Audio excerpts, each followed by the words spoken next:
और Indian national Lokdal party कोई आज की नहीं है, ये जननायक चौधरी देवीलाल के वक्त की पार्टी है और चौधरी देवीलाल का हर पॉकेट के अंदर वोट है। हमारी हमेशा कोशिश रही है कि गैर भाजपा और गैर कांग्रेस की सरकार बने देश में, प्रदेश में भी, और आगे भी हम इसी प्रयास में रहेंगे। हमारा गठबंधन जनता के साथ है और हम जनता के साथ ही गठबंधन रखेंगे। नमस्कार, पंजाब केसरी में आपका स्वागत है। जींद उपचुनाव के बाद हरियाणा की सियासत गरमाई हुई है। इसी पर बातचीत करने के लिए हमारे साथ मौजूद हैं वरिष्ठ इनेलो नेता चौधरी अभय सिंह चौटाला जी।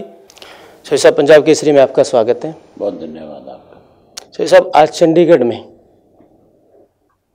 बसपा और लोसपा का गठबंधन हुआ है, इसके बारे में क्या कहेंगे? हमने तो गठबंधन का धर्म निभाया। हमने तो अपनी पार्टी के कार्यकर्ताओं और नेताओं से भी ज़्यादा बसपा के कार्यकर्ताओं और नेताओं को महत्व दिया। अब गठबंधन क्यों टूटा, इस बात का जवाब तो बीएसपी के नेता दे सकते हैं। मुझे जो जानकारी मिली, मुझसे जो बात उन्होंने करी, वो ये कही थी कि आपकी पार्टी में स्प्लिट हो गया और आप फिर से एक हो जाओ। अगर आप एक नहीं होंगे तो फिर हमें सोचना पड़ेगा। कोई भी राजनीतिक दल जो है उसके अंदर कौन उसकी पार्टी में रहेगा, कौन जाएगा, इसका फैसला वो पार्टी खुद करेगी, ना कि कोई दूसरा करेगा। कल को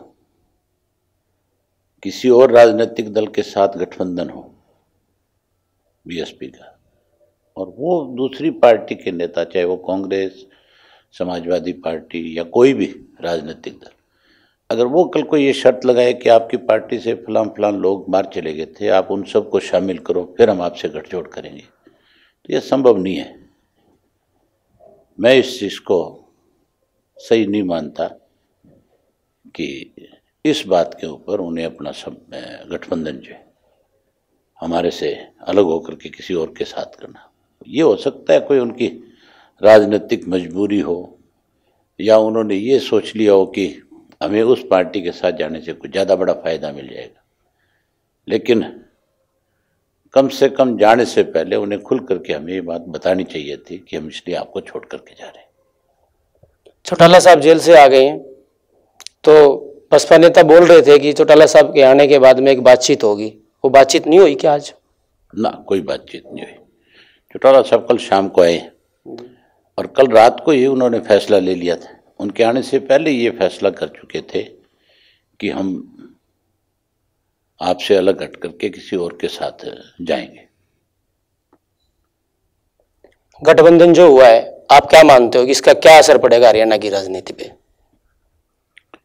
एक ऐसे व्यक्ति के साथ गठबंधन किया उन्होंने जिसने हरियाणा में आपसी भाईचारे को कमजोर करने के लिए बहुत बार अलग अलग मंचों से ऐसी बातें कही जिससे हरियाणा के अंदर आपसी भाईचारे में बड़ी टकराव की स्थिति पैदा हो सकती थी।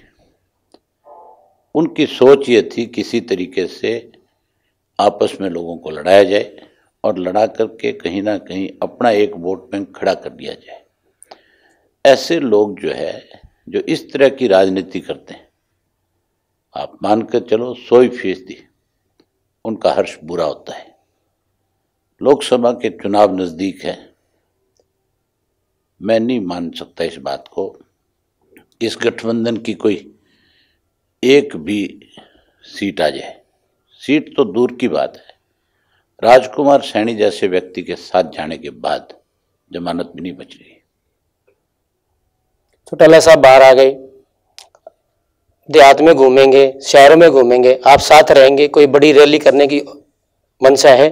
चौटाला साहब के अपने कार्यक्रम हैं, वो पार्टी के कार्यकर्ताओं से हर डिस्ट्रिक्ट हेडक्वार्टर पर जाकर के मिलेंगे। मेरे अपने कार्यक्रम बने हुए हैं पहले से, मैं अपने उन कार्यक्रमों में जाऊंगा और चौटाला साहब जहाँ कार्यकर्ताओं से मिलेंगे वहीं 100% पार्टी को उनके जाने के बाद, कार्यकर्ताओं से मिलने के बाद और ज़्यादा मजबूती मिलेगी। आपने कहा कि पिछले चुनाव में 50-50 लाख रुपए लेकर के 3 टिकटें बांटी गई। दिग्विजय सिंह जी कहते हैं कि ये बात पहले क्यों नहीं बोली, अब क्यों बोली जा रही है, इस पे क्या कहेंगे? इसका मतलब इस बात को तो स्वीकार कर लिया कि पैसे लिए। टिकटें बांटने के नाम पे पैसे लिए गए, लेकिन उन लोगों को जब टिकट नहीं मिली, हमें तो तब पता चला ना कि इन लोगों ने कई ऐसे लोगों से पैसे ले रखे थे जिनको ये कह रखा था कि आपको हम टिकट दिलवाएंगे। लेकिन चौटाला साहब ने जब टिकट का वितरण किया तब उन लोगों के नाम कहीं नज़दीक भी नहीं थे, और बाद में उन लोगों को ये कह करके रोका गया कि हम आपके पैसे वापस करेंगे। तब उनको ये लग रहा था कि हम सत्ता की तरफ बढ़ रहे हैं, सरकार आने के बाद इनको कहीं एडजस्ट कर लें। अब तक भी जिनसे पैसे ले रखे हैं वो लोग बेचारे आज भी कहीं ना कहीं उन पैसों के लिए परेशान होकर के घूम रहे हैं। मतलब ये स्वीकार करना, इसका मतलब जो बात मैंने कही थी वो बिल्कुल ठीक थी। दिग्विजय जी कहते हैं कि इन चीजों को सार्वजनिक नहीं किया जाना चाहिए था, अगर कुछ था तो घर में बैठ करके निपटा लेते। मैं उसकी बात का कोई ना तो उसकी बात को महत्व देता, ना मैं उसकी बात की कोई पुष्टि करता, ना मैं कोई इस बात के लिए जवाब दे। क्या आप नहीं मानते कि इनेलो 2 पार्टियां बन गई तो उससे नुकसान होगा? इनेलो तो एक ही है, जेजेपी भी आ गई ना जी उसी में से निकल के। इंडियन नेशनल लोकदल पार्टी तो एक ही पार्टी है, किसी ने अपनी अलग पार्टी बनाई है, प्रजातंत्र है। हर व्यक्ति को इस बात का अधिकार है कि वो जाए, जाकर के अपनी पार्टी का नाम रख करके नई रजिस्ट्रेशन इलेक्शन कमीशन से करा ले। तो कोई भी बना सकता है party. Party Indian national Lokdal party आज भी एक है। जींद उपचुनाव में पार्टी की करारी हार के क्या कारण रहे? मैंने इस बात पे पहले चर्चा कर रखी है, फिर भी मैं आपको जरूर बताना चाहूँगा। वहाँ आपके पंजाब केसरी के भी बहुत सारे पत्रकार गए हुए थे। पंजाब केसरी का रोहतक का जो आपका जो प्रेस रिपोर्टर है वो वहाँ पे मौजूद थे। उन्होंने मेरे साथ कम से कम भी 20 गांव का दौरा किया। शहर के कोई मेरे ख्याल 5-6 अलग अलग मीटिंगों में गए। और इंडियन नेशनल लोकदल पार्टी कोई आज की नहीं है, ये जननायक चौधरी देवीलाल के वक्त की पार्टी है। और चौधरी देवीलाल का हर पॉकेट के अंदर वोट है, चाहे वो शहर है, चाहे गांव है, चाहे वो कोई कस्बा है, चाहे कोई मोहल्ला है। हमारी पार्टी के सब जगह पे एजेंट भी थे। एजेंट के साथ क्योंकि उपचुनाव था, उपचुनाव में हमने सब जगह अपनी पार्टी के अलग अलग नेताओं की, कुछ एक्स एमएलएज थे, प्रेजेंट एमएलएज थे, एमपीज थे, जिलों के प्रधान थे, पार्टी के प्रदेश स्तर के नेता थे, उन सब की ड्यूटियां अलग अलग बूथ के हिसाब से लगा रखी थी। और उन लोगों ने दिन रात खड़े होकर के पार्टी के लिए काम किया। जब नतीजे आए, मैंने बूथ पे अलग अलग बूथ पे कितने कितने वोट कहाँ कहाँ इस चीज़ को टैली किया देखा, तो मुझे बड़ी हैरानी हुई कि 60 ऐसे बूथ हैं जिनके ऊपर हमारा वोट कहीं 1 है, कहीं 2 है, कहीं 3 है, मतलब 10 से कम की संख्या रही है। ये पॉसिबल नहीं है कि इंडियन नेशनल लोकदल पार्टी का वोट जो है, खास करके गांव में, क्योंकि गांव में हमारी पार्टी का जनाधार बड़ा है, वहां कोई ये कहे कि 10 वोट आए तो इस बात को ना तो मेरे गले उतरती, ना किसी भी पॉलिटिकल आदमी के गले उतर सकती। इवन आपके जितने पत्रकार गए हुए थे उनके किसी के भी गले नहीं होते। ये एक चुनाव जो था मैनिपुलेशन का था। इस चुनाव के अंदर जहां हमें कमजोर करने किया गया, दिखाया गया कि भी हम बहुत पीछे चले गए, वहीं उन्होंने कांग्रेस को भी तीसरे नंबर पे रखा, अपने आप को जिता रहे, इनको नंबर 2 पे ला करके राजनीति के नए समीकरण बनाने की एक कोशिश की गई। लेकिन ये चीज़ कामयाब नहीं हो सकती। ये 100% मैं आपसे पूछना चाहता हूँ, आप भी मेरे ख्याल हरियाणा जाते होंगे। जी, मैं हरियाणा ही रहता हूँ। बस तो हरियाणा रहते हो तो फिर आप ये बता दो कि आपके बूथ के ऊपर क्या हमारा वोट नहीं है? है तो फिर हमारे वोट गए कहीं, ये भी बता दो। फिर तो आपको इस बात के लिए 100% इलेक्शन कमीशन के सामने खड़े होकर के कहना चाहिए कि किस तरह की मैनिपुलेशन की जाती है इलेक्शन के अंदर। इलेक्शन कमीशन के ऊपर लोगों का फिर विश्वास रहेगा कैसे? फिर तो इसका मतलब ये हो जाएगा कि प्रजातंत्र के बजाय 100% मैनेजमेंट का चुनाव हो गया। अब किसी और दल से गठबंधन हो गया, अकेले चलेंगे? आप ये मान के चलो, राजनीति है और राजनीति में 100 तरह के समीकरण बनते और बिगड़ते। कोई व्यक्ति आपके सामने बैठ करके क्या कह करके जाता है और आपके नीचे उतरते रहे कोई नया समीकरण बने, उस पर चर्चा होनी शुरू हो जाए, फिर आप क्या करोगे? मैं किसी भी संभावना को नकारना नहीं चाहता।